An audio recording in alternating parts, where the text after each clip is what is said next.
Okay, um, Johnny Rao here, and I just found out that we get to do videos. It's so much better than me typing because I'm old and I have arthritis. Yeah.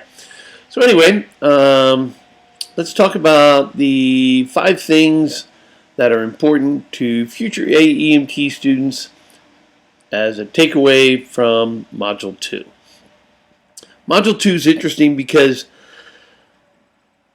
we finally get into the fun things, or why we're becoming ALS providers, be it AEMT or paramedic, and that is needles, sticking people, and drugs. More drugs. Yay! Something we're adding to our toolbox that is new and interesting and fun to do.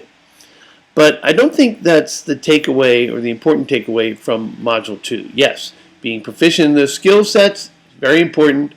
But here's the bigger issue, and I hear this complaint all the time from peers, from doctors in the pre-hospital setting, in the in-hospital setting, and they say the same thing.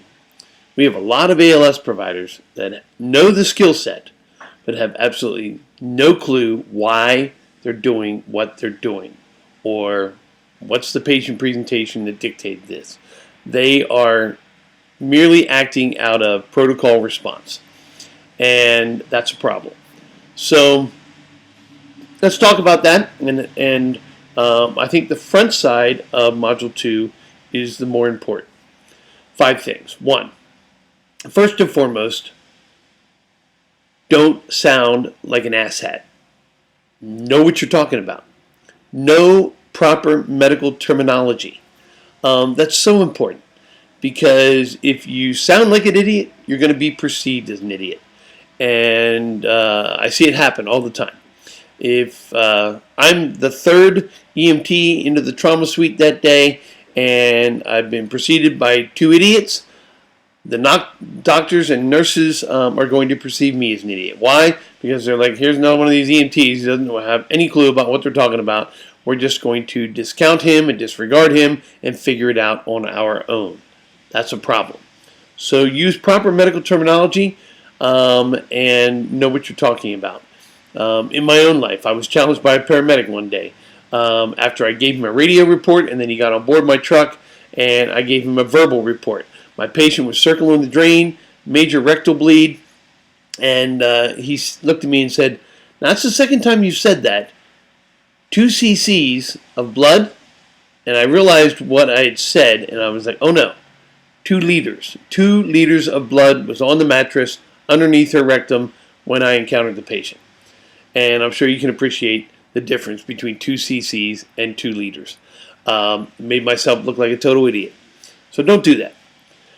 Number 2, you've got to know the machine of which you are fixing, the human body. You've got to know it through and through. There's no time to Google this stuff. I'm all about embracing technology, yay. But you've got to know the human body without looking it up. Have I sat in the back of the ambulance and looked up a medication that I didn't know, the patient told me about it, I didn't know what it was? Absolutely. There's time for that.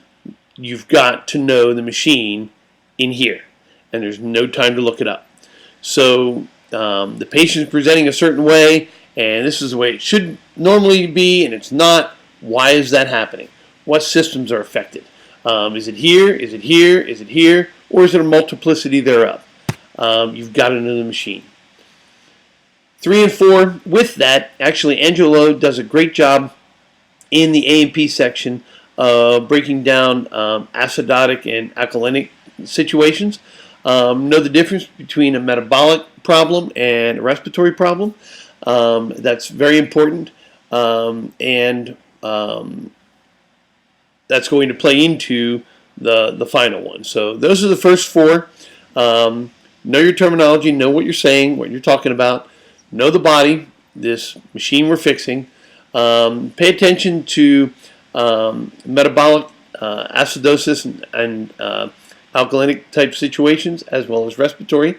And the big one is number 5. You must no shock. KNOW, no shock. Why it's happening, what's affected, and how to fix it, or at least how to stabilize it until we get them to definitive care. That is what is going to kill your patient every time. And we don't know shock, and that's a problem. Yeah. A lot of people contribute or attribute. I used a term inappropriately there. Attribute shock to bleeding out, which is definitely a form of shock, but there's a lot more shock presentations other than when we have holes in the body. So no shock. Know why it's happening, how to fix it, how to stabilize it, and how to move on from there. Early recognition will save their life. Late recognition and inability to manage it, your patient dies. Yeah. So those are my 5. Peace out.